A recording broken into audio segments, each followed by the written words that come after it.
So here we are in a lovely house that dates back in part to 1658. About a month ago we were devastated by a flood. Now I'll tell you what happened. It was really raining hard, and we have a small water course about 30 or so metres away. This became very, very full, and the water started coming closer and closer to the door. We called Floodline, which in Britain is a helpline you can call if you're worried or in danger from a flood. And they said, well, what you need to do is you need to put some towels by the door. So we got every bath towel we could find and did exactly that.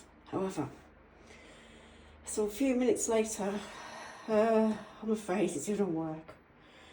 We've now been devastated what is known as a Category 3 flood, which is muddy river water, if you like, coming into the house. It's sad to say it's devastated the entire ground floor of the house, of this beautiful manor, and we have now decided to document its repair. So I'm going to show you today some of the things that are going to have to be done to restore it.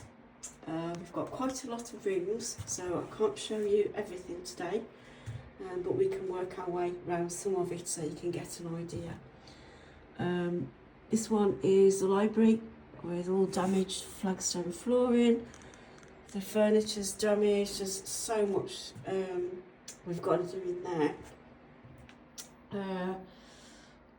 We've got the corridor here, which is the main entrance, the skirting boards that have come off. As you can see, just taking a slow walk down, you may be able to see some of the watermarks on the wall, but it's absolutely filthy, and we have been living in this for a month. Yes, we are insured, which is positive, but making a claim with a house like this takes a lot of time. You know, we're having to deal with various people coming in, looking at things, scratching their heads, because to be honest, this is no ordinary home. When we got it, it was complete magnolia heaven, carpeted. It just wasn't, you know, what we thought was a manor house.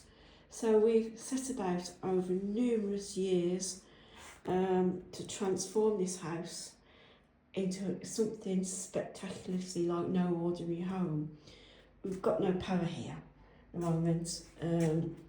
As you can see, you know, it's all peeling off. We've got fungus and mould growing, which is not good. This property was absolutely stunning before this flood. I mean, look at all the mould, you know, but it's quirky things like him.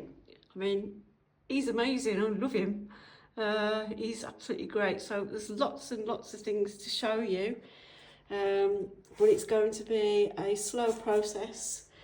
This journey, there's so much to do to get this place up and running again, and I think we've got over the shock, because it was a shock knowing how much effort we've actually put into this property over the years. And we didn't inherit it, you know, this has come through so much hard work and toil. You know, I don't know if you can tell from my accent, but I'm just a black country girl. You know, people where I come from don't live in houses like this. This has been, you know, so much work, hard work, saving, doing a lot of work myself to turn this house into no ordinary home. I mean, just take a look at this. You know, it's just, it's all going to have to be done again. Now this part of the house I'm showing you is what we call the below stairs. So it goes from castle, manor house, palace to just an ordinary family home, I suppose. We've decorated it battleship grey for effect. Again, you can see all the water damage. These are beautiful tapestry curtains which came from English Heritage. At the moment we have searched high and low, we can't find replacements, which are going to have to come. Again, we've got all this mud everywhere. This area of the house is what we call the below stairs again, and as you can see, looking here, there's just mud everywhere. You know, it's absolutely shocking, the job that we have got to do here. Things have cracked, you know, we've got terrible loads of work, but you know, we love this place. And the insurers have said, well, do you want to move out? We said no, because you know, this is our place, and you know, it's took years to get to this, really, to get to this. So this is what we call the, I suppose, the back kitchen, where we can prepare food if we want to. It's not the main kitchen. I can show you the main kitchen at some other point. But if you look here, all this mud again, water still coming in. I mean, this is terrible. You know, it's devastating, really. But it's going to be a very slow process to return this place to its former glory, because you know, the things that we have in here have taken years to acquire. It's, you know, some of it's not high street items even. Things we found in car boot sales, charity shops and places like that.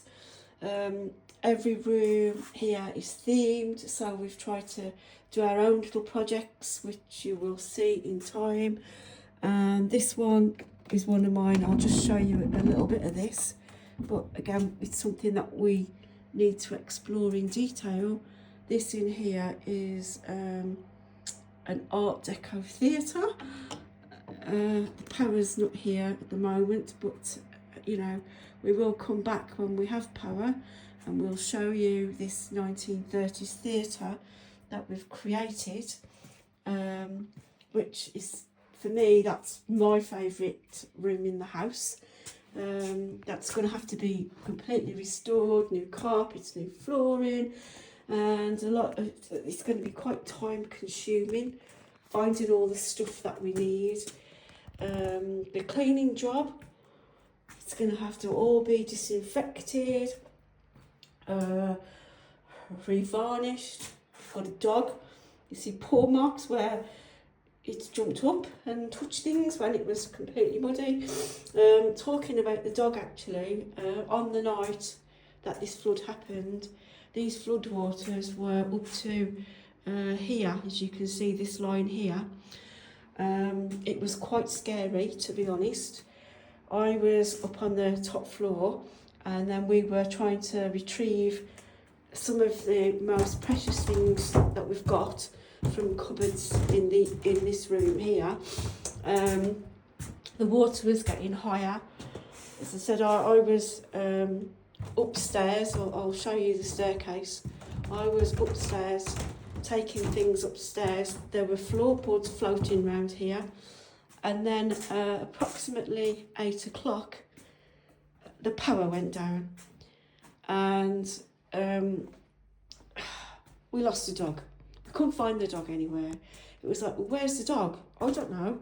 Well, where is it? And honestly, it was such a panic, because the water was up to, I think, rung 3, and we've got no dog. So it just took us, 10-15 minutes to try and find the dog. And actually, she ended up being across in the below stairs, hiding under a table. So anyway, there you have it for now. Please do continue to watch, and more will be revealed in the next episodes. So there you go.